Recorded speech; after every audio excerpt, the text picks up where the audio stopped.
Fala pessoal, tudo bem? Fábio da Conexão BR, bem-vindos ao Pergunte ao Assessor. E hoje eu estou aqui com o Luciano, né, Luciano? Fala, Fabião, legal. Agradeço pela oportunidade de estar aqui. Meu nome é Luciano, eu sou Head de Renda Variável da Conexão BR. Bom, vamos à primeira pergunta, tá? Pergunta de Nicolas. E o Nicolas perguntou qual que é a sua opinião sobre as empresas de varejo. Ele falou mais especificamente de Via e Magalu, mas acho que a gente pode falar do setor inteiro, né? Legal, Nicolas. Obrigado pela pergunta. É uma ótima pergunta, porque, assim, a gente tem visto aí varejo caindo, né, ao longo dos últimos meses, né? E é difícil você falar assim, chegou no poço ou ainda tem mais fundo, né? Por quê?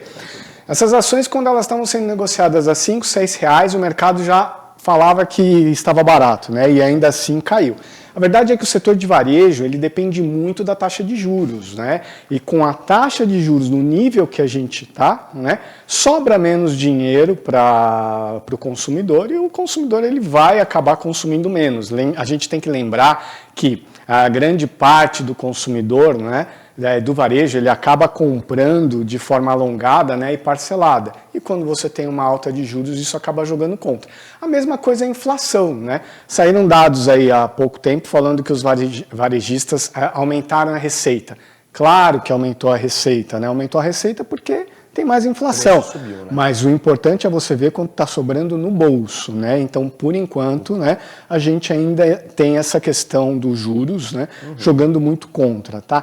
Para mim, né, é faca caindo. Então, é muito importante você analisar direitinho os fundamentos da empresa, né, e ter noção de que você nunca vai conseguir comprar ali no ponto da inflexão. É muito difícil isso, né?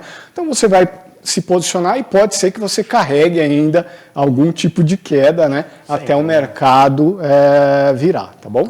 Eu acho que uma boa dica para dar quando você vai estar investindo em empresas mais voláteis, né, é você montar a posição devagar, né? Então você pode ali parcelar a sua mão daquela posição em 3, 4, 5 vezes e ir montando ao longo do tempo, né? Porque aí você consegue dividir em vários preços, né? É uma ótima sugestão, Fábio. A gente fala de comprar em tranches, né?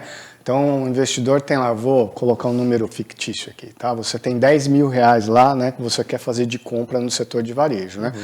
Primeiro, de novo, analisa bem, né, as empresas que você quer se posicionar, né? Então, decidi lá que eu vou comprar a empresa A, né? Ao invés de comprar lá os R$10 mil de uma vez só, vai lá, compra R$3 mil e vê como é que se comporta, né, o mercado, tá? Caiu mais um pouco, então eu vou lá e compro mais R$3 mil, né? E vou dividindo assim até chegar nos meus 10 mil. Não, mas eu comprei e ela começou a subir, lindo, né? Os R$3 mil que você comprou lá da primeira compra, ele está subindo, né? Então, isso te dá um pouco mais de conforto, né? É muito melhor do que você ir para o all-in, né? Principalmente no setor de varejo agora, né? Comprar tudo de uma vez e de repente ela continuar caindo, né? Te dá um pouco mais de conforto, tá? Essa questão da tranche, Fábio, é muito bem colocada, porque ela vale também, né, para quando você vai fazer a sua realização de lucros, né? Você não precisa ir lá e vender tudo de uma vez. A gente fala de descascando, né? Então, assim, você comprou, a ação começou a subir, vende uma parte das suas ações, né? Segura um pouco a outra parte e você vai descascando também na hora da venda. Então, tanto para a parte de compra quanto na parte de venda, vale a mesma lógica, né? A mesma estratégia. Legal. Bom, vamos para a pergunta da Isabela. Isabela perguntou, como começar a investir em fundos imobiliários? Eu acho que, assim, por mais que não seja uma pergunta técnica, é uma pergunta muito importante, até porque muita gente começa no mercado financeiro através dos fundos imobiliários hoje em dia. Todo mundo fala dos FIIs, né? Então, é uma ótima pergunta. É uma ótima pergunta, Isabela. E assim, né? Fundo imobiliário é legal porque ele é muito democrático, né? Assim, você com um valor de investimento relativamente baixo, você consegue comprar um empreendimento, né? Ser sócio no empreendimento, né? Num baita imóvel e tudo mais, na Faria Lima, né? Ou na Paulista, enfim, né? Você consegue aí ter a oportunidade, né, com um investimento baixo, ser sócio de um empreendimento.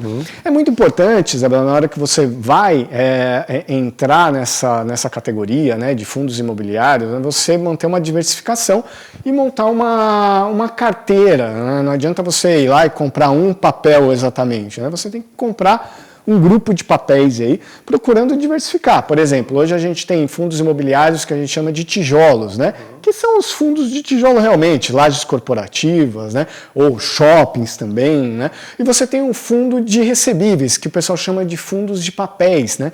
Que são fundos geralmente que têm títulos ali dentro e que vai pagar, o título de uma dívida, e que vai pagar lá algo atrelado a CDI mais alguma coisa, né? E, por sinal, são os fundos que estão desempenhando melhor aí nos últimos tempos, dado a taxa de juros que a gente tem hoje, né? Altos patamares, né? Então, você tem aí fundo pagando 13%, 14% de yield, né? Que é o aluguel ali mensal, né? 13%, 14% ao ano, né? Então, assim, é um yield muito atrativo. Então, o importante é entrar nesse segmento, entrar nesse setor de fundos imobiliários, mas compondo diversos setores, né? Eu acho que isso que é o importante. Lembrando que fundo imobiliário é como se fosse uma ação. Você tem um ticker lá dentro da B3, né? E você vai comprar determinada quantidade, né, de um ativo, de outro, e você consegue montar aí uma carteira. Só que você, de fato, tem que estar acompanhando, porque a carteira ela não pode ser estática, né? Hoje, por exemplo, eu estou falando que os fundos de recebíveis eles estão desempenhando bem, né? Estão desempenhando melhor que os de fundos de tijolo, mas a hora que a taxa de juros começar a cair, né, os fundos de tijolos tendem a rentabilizar melhor do que os fundos de papéis, né? Então você tem que estar acompanhando. Se você não tem esse expertise, Isabela, hoje a gente tem carteiras administradas, né? Carteiras automatizadas, onde você tem um gestor que ele vai fazer essa troca de papéis ao longo do tempo, né? Ou seguir um analista também, né? Que vá lá e acompanhe bem o mercado, né? E isso te facilita. De qualquer forma, você como investidora, é sempre bom estar atenta, né, àquilo que você está comprando, tá bom? E aprendendo também, né? E aprendendo também, é isso aí. Beleza. Esse foi o Pergunte ao Assessor de hoje. Obrigado, Luciano. Valeu, Fabião. Obrigado, gente. Valeu.